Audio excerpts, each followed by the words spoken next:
أهلا بك شيخنا الكريم، أهلا بك بمقدار فرحتنا بقدومك إلينا. مرحبا بك بقدومك، قلوبنا ملأت بالمحبة وأفئدة تنبض بالمودة. أهلا وسهلا بكم يا أغلى الضيوف، بكل حب واحترام وشوق نستقبلكم ونفرش لكم بالورد والزهور في طريقكم، ونعطر حبر الكلمات بالمسك والعنبر. فأهلا وسهلا ومرحبا بكم يا سماحة الشيخ وأستاذ القراء والعلماء، تقبل الله جهودكم ومساعيكم، زادكم الله علما وشرفا نورا وبركة وهداية وتوفيقا وإقبالا. رفع الله قدركم وسلمكم الله من كل شر وبلاء ووباء، وأكرمكم وأكرمنا الله جميعا بالعفو والقبول وبمرافقة الرسول، ومتعنا الله برؤية وجهه الكريم في الجنة آمين.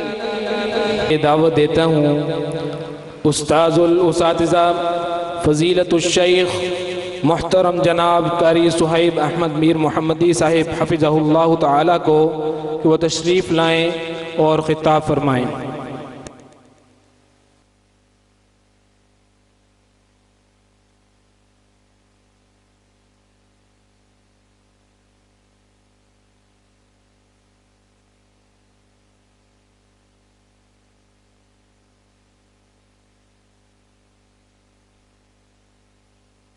بسم الله الرحمن الرحيم. الحمد لله والصلاة والسلام على خير خلق الله وعلى آله وصحبه ومن والاه، أما بعد، فأعوذ بالله من الشيطان الرجيم.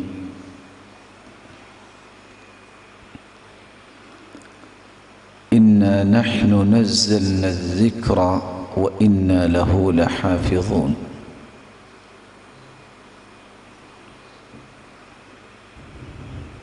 لائق صد تکریم سامعین مکرم،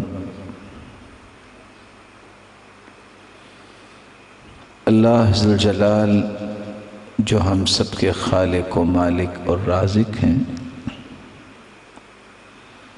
اس کی بیش بہا نعمتیں ہیں، لیکن اسلام کے بعد قرآن جیسی کوئی نعمت نہیں ہے۔ اتنی عظیم نعمت ہے، اتنی عظیم نعمت ہے، کوئی شخص اس کلام کو سیکھنے کے لیے اگر گھر سے وضو کر کے مسجد کا رخ کرتا ہے تو گھر سے قدم اس کا باہر جب نکلتا ہے تو یہ قدم زمین پہ کیا رکھنا ہے، اللہ ذوالجلال کے نورانی فرشتے اپنے پر بچھا لیتے۔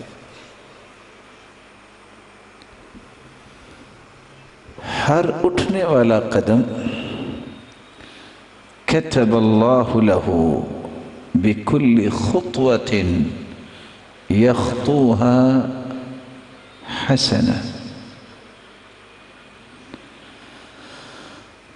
ہر اٹھنے والے قدم پہ اللہ ایک نہیں 10 نیکیاں عطا کرتے ہیں، پھر اٹھا کے رکھتا ہے تو 10 نیکیاں عطا کرتے ہیں، اس کے درجات کو بلند کرتے ہیں۔ جب مسجد میں داخل ہوتا ہے اس نیت سے آیا ہے کہ میں نے کچھ سیکھنا ہے یا سکھانا ہے، یہ ہوتا اپنے شہر میں ہے، اپنے گھر کے نیبر میں یہ مسجد ہے، وہاں آیا ہے۔ جو ہی یہ واپس جاتا ہے، گھر سے لے کے جب تک واپس گھر داخل نہیں ہو جاتا، اللہ کا نورانی فرشتہ اپنے جھنڈے کے سائے تلے اسے رکھتا ہے، جب یہ واپس جاتا ہے تو اس کا نام مجاہدوں میں بھی لکھا جاتا ہے کالحاج المحرم، اور اس کا نام ان لوگوں کی صف میں بھی لکھا جاتا ہے جو حج کر کے واپس آئے۔ خیرکم من تعلم القرآن وعلمہ۔ روئے زمین پہ جتنی انسانیت ہے ان میں سب سے بہترین وہ ہے جو قرآن کو سیکھتا ہے اور قرآن کو سکھاتا ہے۔ یہ ہیں خوش نصیب، یہ جو مستقبل کے روشن ستارے بیٹھے ہیں، اور یہ ہیں خوش نصیب جن کو اللہ نے اس کام کے لیے چن لیا ہے اور اللہ ذوالجلال نے ان کے ہاتھوں پہ خیر کو جاری کر دیا۔ اتنی خوش نصیبی ہے، اتنی عظیم سعادت ہے کہ جس کو یہ حاصل ہو جائے، رسول اللہ صلی اللہ علیہ وسلم کا فرمان ہے الماہر بالقرآن مع السفرة الکرام البررہ۔ آج یہ انسانوں کے ساتھ بیٹھے ہیں، کل قیامت کا دن ہوگا، اللہ کی طرف سے حکم ہوگا انسانی صفوں سے باہر آ جاؤ، آج تمہیں ان لوگوں کے ساتھ کھڑا کرنا ہے اس صف میں جہاں جبریل امین کھڑے ہیں۔ اللہ تعالیٰ جن بچوں نے حفظ کیا ہے ان کو امت کا سرمایہ بنائے، بلکہ دعا یہ کریں ہم سب کی اولادوں کو حافظ قرآن بنائے۔ جس دن ہر شخص پریشان ہوگا اس دن قرآن سفارشی بن کے آئے گا، تو قرآن والوں کے لیے یا رب حلہ، یا رب زدہ، یا رب ارض عنہ، سفارش کرے گا یا اللہ اسے انعامات سے نوازیے، جنت کی خلعت فاخرہ انہیں پہنائی جائے گی، یلبس تاج الکرامہ، عزت اور کرامت کا تاج ان کے سر پہ رکھا جائے گا، ضوءہ احسن من ضوء الشمس، جس کی روشنی سورج کی روشنی سے بھی زیادہ ہوگی۔ قرآن پھر کہے گا اللہ ان سے راضی بھی ہو جائیے، فَيَرْضَ عَنْهُ، اللہ راضی بھی ہو جائیں گے، اور ساتھ ہی ان کو راضی کرنے کے لیے اللہ کا اعلان ہوگا جو قرآن پڑھنے والے ہیں، يُقَالُ لِصَاحِبِ الْقُرْآنِ اقْرَأْ وَارْتَقِ وَرَتِّلْ كَمَا كُنْتَ تُرَتِّلُ فِي الدُّنْيَا فَإِنَّ مَنْزِلَتَكَ عِنْدَ آخِرِ آيَةٍ تَقْرَأُهَا۔ اے قاری قرآن، قرآن پڑھتے جاؤ، جنت کی سیڑھیاں چڑھتے جاؤ، جب تک سورۃ الناس من الجنت والناس کی آیت نہیں آتی تم جنت کی بلندیوں پہ چڑھتے جاؤ اور پڑھتے جاؤ۔ اللہ تعالیٰ یہ مقام ہر ایک کو نصیب فرمائے۔ لیکن یہ مقام کب ملے گا؟ اس کے لیے ہمیں کچھ کام کرنے پڑیں گے۔ پہلا کام یہ ہے اس کلام پر میرا ایمان ایسا ہونا چاہیے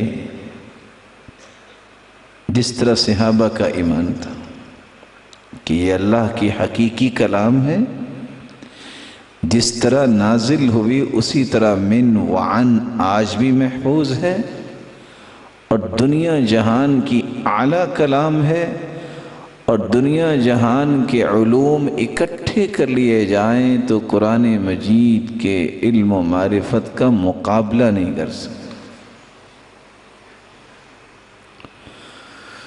وَآمِنُوا بِمَا أَنزَلْتُ مُصَدِّقًا، ایمان لاؤ اس پر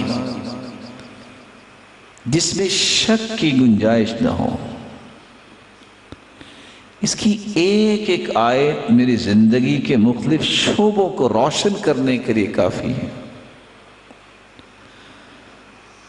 اقبال نے کتنی خوبصورت بات کہی ہے، حرف او ریب نے تبدیل نے، آئے اشرمندہ تعویل نے۔ اس کلام کے اندر شک کی گنجائش ہی نہیں ہے، اور ہر آیت اس قدر واضح ہے اس کی تعویل کی ضرورت ہی نہیں ہے۔ ایمان لائیے۔ اس ایمان کا معنی یہ نہیں کہ اس کو پیار محبت سے بند کر کے گھر میں رکھو کہ چلو برکت آتی رہے گی، بلکہ اس کے سننے اور پڑھنے کا شوق پیدا کیجیے۔ کیسے سننے کا شوق ہو؟ جیسے اللہ نے حکم دیا ہے، وَإِذَا قُرِئَ الْقُرْآنُ فَاسْتَمِعُوا لَهُ وَأَنصِتُوا لَعَلَّكُمْ تُرْحَمُونَ۔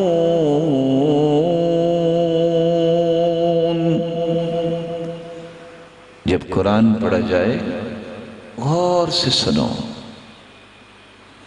خاموش ہو کے سنو۔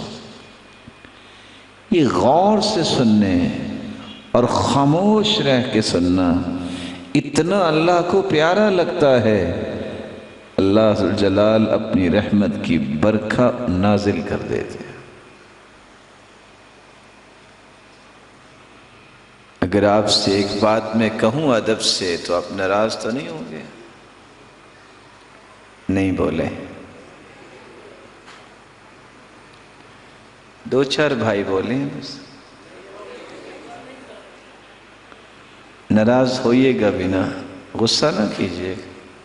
لا تغضب ولک الجنہ، حدیث میں آتا ہے غصہ کرنا چھوڑ دو، میں جنت کی بشارت دیتا ہوں، اللہ کے رسول نے فرمایا۔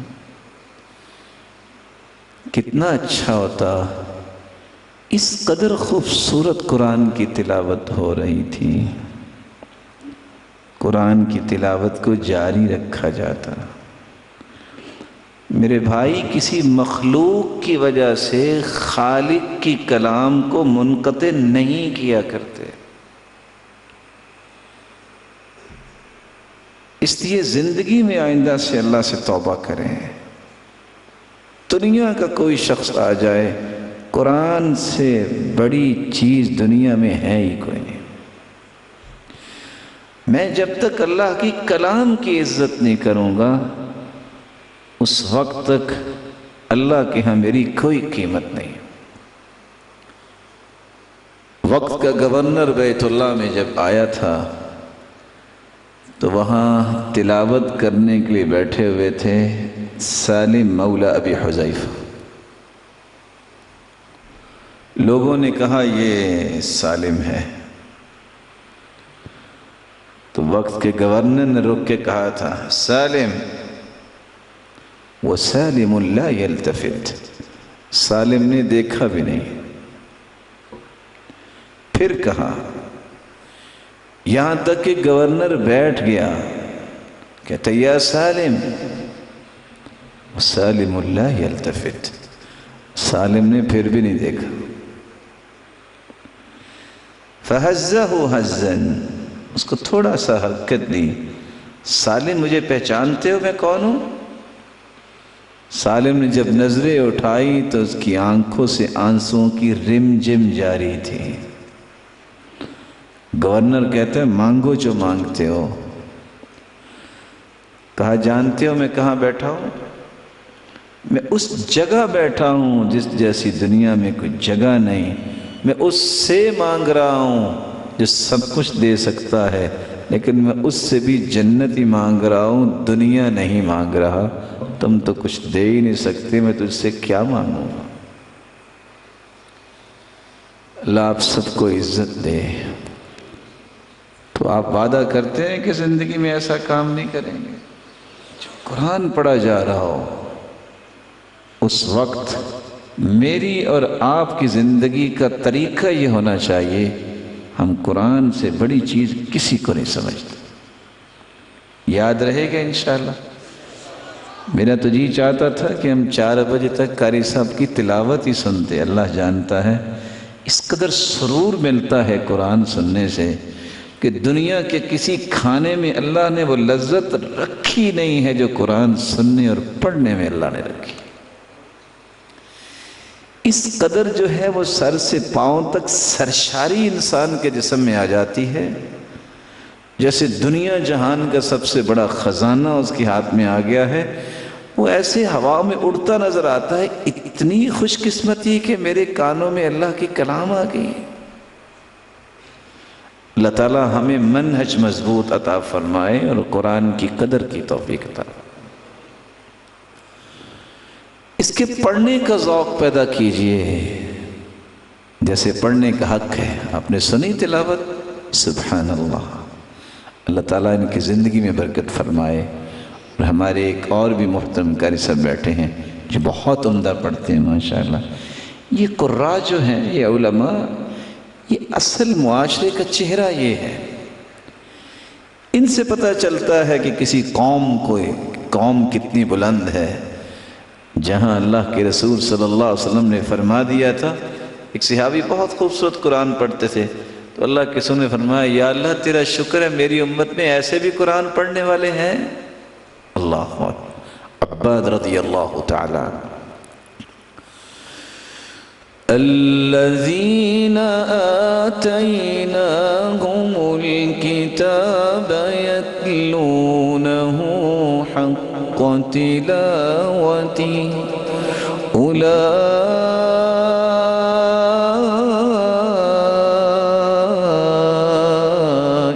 يؤمنون به ومن يكفر به فأولئك هم الخاسرون۔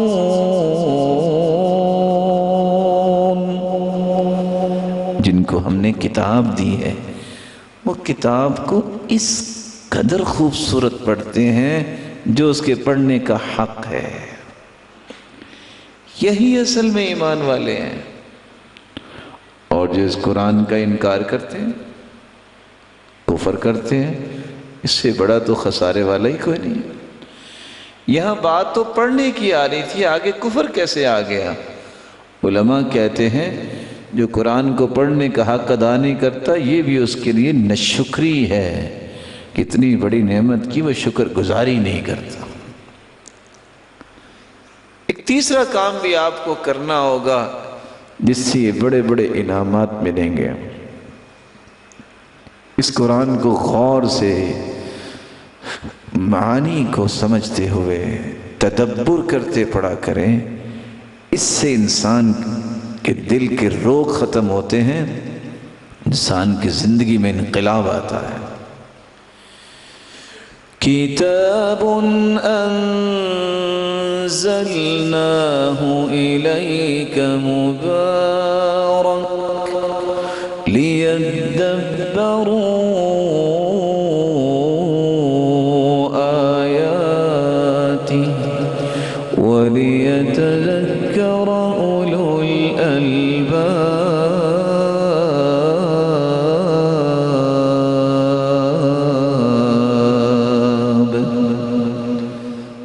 ہم نے یہ برکتوں سے لبریز کتاب اتاری۔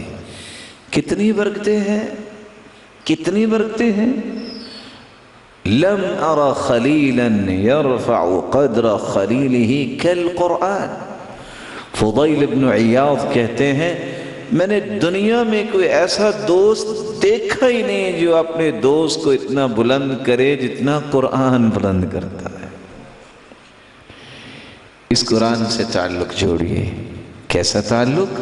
جیسا کہ امام اجری کہتے ہیں، جیسا کہ اکرمہ نے کہا، قرآن کو پکڑا، اپنے چہرے پہ لگایا، رونے لگ گئے۔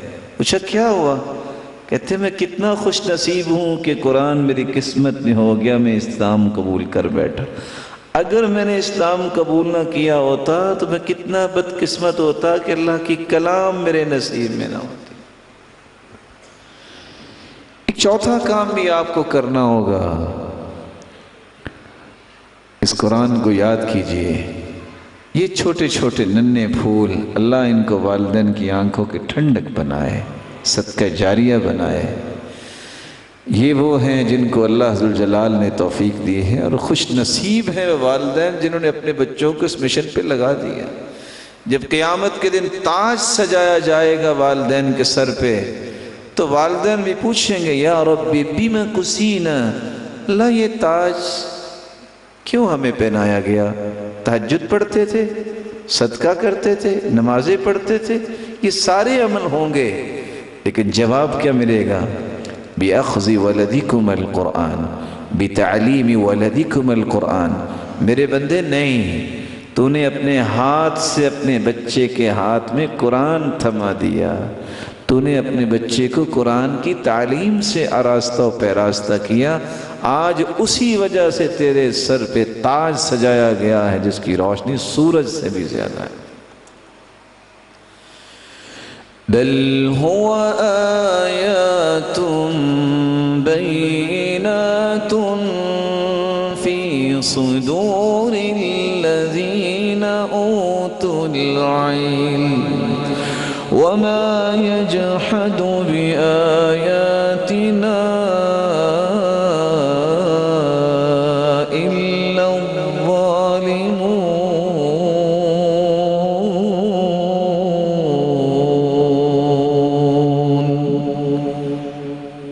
علم والا وہ ہوتا ہے جس کے سینے میں قرآن ہو۔ اسے قرآن ہی نہیں آتا، وہ علم والا کیسے ہوگا؟ علم و معرفت تو وہ جس کو اللہ نے وحی بنا کے اتارا، اور علم کا مطلب یہ ہے کہ انسان کو اپنی زندگی کے مقاصد کا ادراک جس سے ہو۔ وہ قرآن کے بغیر زندگی کا مقصد سمجھ نہیں آتا۔ علم کا مطلب ہے پہچان، پہچانتا ہے انسان کہ میرا مالک کون ہے۔ قرآن پڑھنے سے رب کے بغیر رب کے بارے میں انسان کے تصورات بہتر کیسے ہو سکتے؟ علم کا مطلب ہے جاننا۔ انسان اس وقت تک جانتا ہی نہیں ہے اپنے زندگی کے لیے رول ماڈل ہستی کون ہے جب تک وہ قرآن نہیں پڑھتا۔ وَمَا يَجْحَدُ بِآيَاتِنَا إِلَّا الظَّالِمُونَ۔ ظالم جو ہے نا، وہی ان آیتوں کا انکار کرتے ہیں۔ ایک پانچواں کام اور آخری کام جب میں اور آپ کر لیں گے تو یہ سارے انعامات کے مستحق بن سکیں گے۔ صرف سننا نہیں، قرآن کو پڑھنا نہیں ہے، صرف سمجھنا نہیں ہے، عمل بھی کرنا ہے۔ كان إذا تعلم أحد منا 10 آيات لم يجاوزهن حتى يعرف معانيهن والعمل بهن۔ صحابہ کرام کا طریقہ یہ تھا، 10 آیتیں پڑھتے، ان کے معانی کو سمجھتے، ان پہ عمل کرتے، پھر 11ویں آیت پڑھتے۔ اللہ یہ مجھے بھی اور آپ کو بھی اور ہماری اولادوں کو بھی توفیق عطا فرمائے۔ الذین یستمعون القول فیتبعون احسنہ اولئک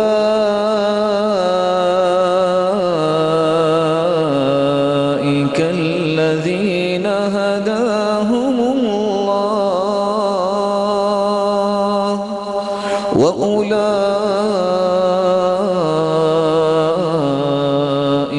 هم اولو الالباب۔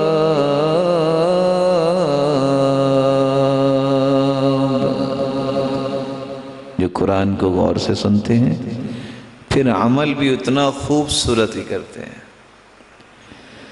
دنیا والوں، اگر کسی نے ہدایت یافتہ شخص دیکھنا ہے تو اس کو دیکھ لو، اس نے غور سے سنا پھر عمل بھی کیا۔ اگر کسی کا شوق ہے کہ دنیا میں سب سے بڑے عقل مند کو دیکھو تو اس کو دیکھ لو، جس نے قرآن غور سے سنا پھر عمل کر لیا۔ اللہ ذوالجلال ہم سب کو عمل کی توفیق عطا فرمائے۔ میں دل کی اتھا گہرائیوں سے دعا کرتا ہوں مولا کریم اس مرکز کو توحید و سنت اور قرآن کی نشر و اشاعت کا بہترین مرکز بنا۔ اے اللہ اس کے بانی و مبانی کو اللہ کروڑ ہا رحمتوں سے نواز۔